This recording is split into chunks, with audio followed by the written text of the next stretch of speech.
everyone. Welcome back. Our next guest is an actress, writer, and producer who has produced and starred in several projects, including web series, short films, and shows like Laugh Mob on True TV. She's acted in countless movies such as Another Love Story, Hope Street, Holiday, Killer Bay, and many more. That was just to name a few. But now she is the lead actress and executive producer of the upcoming film Golden Flower. Inspired by true events, the film explores the life of Taino chief Anacaona, aka Golden Flower, and the egalitarian culture where women and men held equal roles of leadership. And please, everyone, please welcome actress, writer, producer, and Golden Flower star and executive producer Isadora Ortega. Thank you so much. Hello. Hi. Thank you for being with us so early in the morning. I know it's the crack of dawn over there in LA. For having me. I What? drink so much coffee. You had so much coffee. What time is it over there right now? Uh, well, it is 7:51, but I got up at 5:45 just to make sure that I was on time. Oh, well, we appreciate you, and we appreciate you making sure you became camera ready right when we put you on. Make Pero sure that it's all good, Isadora. Congratulations on this initiative, right? I know we were speaking prior to getting on air, and the fact that you're out in LA and you're out there, pounding the pavement, doing your auditions, doing your shows here and there, that you've taken on this commitment of telling this story. I would like us to just start by sharing a little background on why you chose to tell this story of Anacaona. So I played Anacaona when I was in junior high school, and I feel like I fell in love with her story and her journey and the things that she was willing to sacrifice for her people. So I just felt like, oh my God, the world should know her, and not a lot of people knew who she was. So to me, it was like I was like in awe of the fact that we have this hero, this woman that led her tribe back in the 1500s, and not a lot of people knew. Right. Yeah, I was going to just ask if we could just educate our audience a little bit, obviously without giving away too much of what they're going to experience within your storytelling style. However, the fact that there was a woman leader in the 1500s within the Taino nation, right? Because I believe Anacaona represented Quisqueya, right? Isla de la Española, which was the Right. whole island before it was split into Haiti and Dominican Republic. Right. And so, and there weren't very many women leading. I mean, forget about it. There aren't many women. Well, we're expanding now, but I'm just saying, like, it's really a fascinating story. I've always found her very fascinating, and the fact that you are telling the story from this perspective of coming into the present and going back in time. Let's talk about what that process has been like, as well as the graphic novel that this is based on. hmm the graphic novel, first of all, the film is based on the graphic novel. It's in English, it's in Spanish. It was a way to get the story out on a low budget. And But wait, basically, before you keep going, let's just share with everybody how originally it was written as a feature film, and then you actually created the graphic novel, right? And now you produced a short so that you can tell it in a film style, so that it can also get picked up, or you can, I guess, raise the funds to shoot a feature, right? So let's start there, because it's important that they understand how the important process. this story is to you, Yes, and it's and the process within this industry. yeah, this is my baby. It's a feature film, and I was advised to turn it into a graphic novel, which is this. And so we took the feature film, a part of it, a few pages, and turn it into a graphic novel. We were able to like leave it into like an open ending, so we can do a second book, and so until we're able to do the feature film. So that part was done into the graphic novel. Then I had the pleasure of viewing a short film by David Massey, and he's an Oscar-nominated film director from AFI. and he does amazing work when it comes to period pieces. And I was like, I showed him the graphic novel. He fell in love, and I was able to pursue him to actually work with me and develop the actual short film.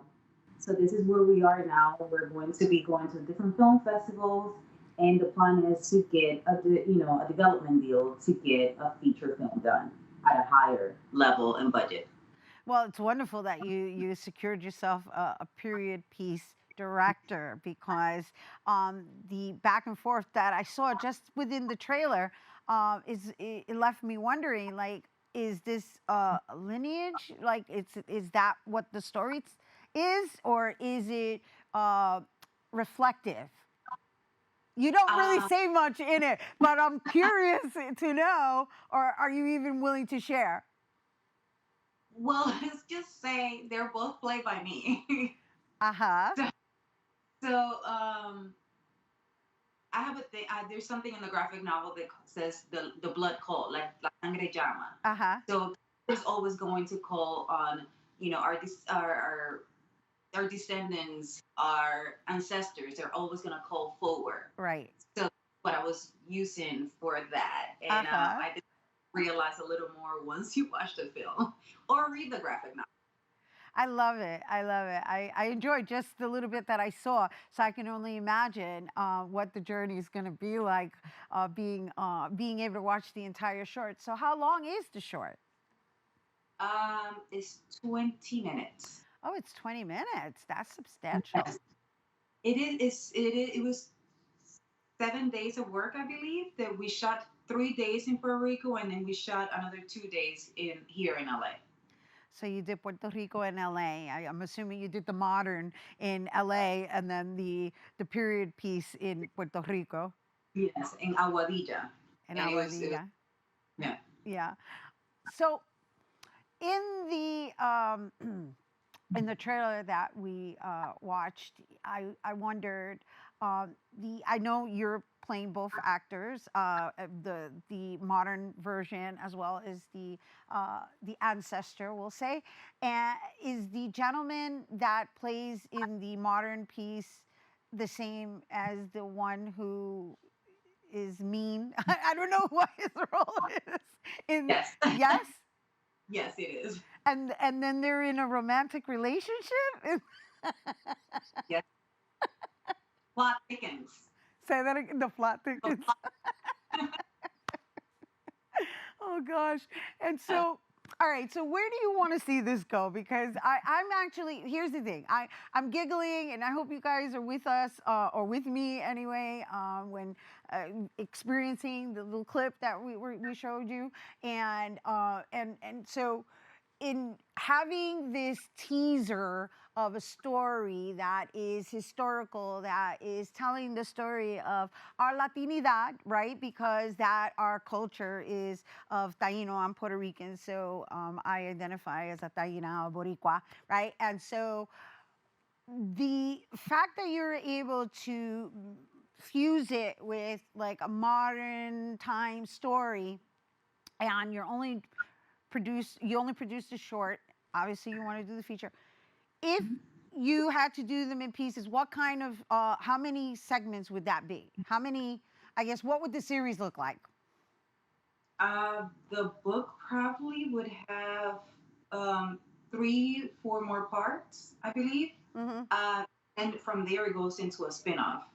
So this world builds from the foundation of this film, which is like origin kind of story, Mm-hmm. and it will uh, it will go into another segment of, if we're talking about feature film. Mm-hmm. So the feature film is the origin story, and then it will spill into a spin-off of who she becomes after she finds her who she really is. It also shows her identity and her lack of knowing who she is within inside. As we go into society, we forget sometimes where we come from and our roots and what we were, which we still are. Uh huh. Uh-huh. Because I'm going, wow, this is it sounds like this sounds like the warrior version of a Cinderella story. And she is definitely, I don't know about Cinderella, but she is definitely a warrior. That's what I'm saying. And The Latinidad version of a Cinderella story would be a yeah, warrior. yes, that is exactly what it is. It's going to be like, "Whoop, this is who you are now." It's going to be not a pumpkin, but hey. All right. So before we go, where would you like to send our audience to either follow the journey and or just keep up with the festival that is going to be presented at?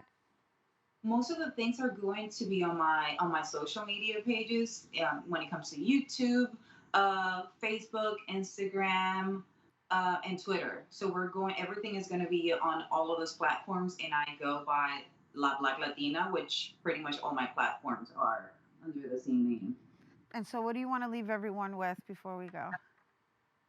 Help us share the message. I feel like this is the first time also that the Taino language has ever been on film. Like when it comes to like full dialogue of Taino, and it was such an honor to be able to like speak a language that have never been spoken on film and TV.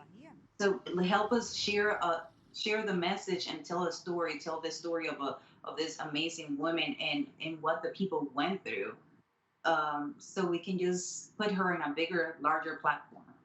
That's beautiful. And of course, there's going to be subtitles for those who don't speak Taino. Yes, well, the film is in English, Spanish, and Taino, so yeah, there's subtitles everywhere. Three Three languages. languages. Nice. Yes, Very yes, nice. and Brava, Isadora. All right, that was Isadora Ortega, Golden Flower star and executive producer. And for more on Golden Flower and Isadora, remember you can follow her on Instagram at La Black Latina.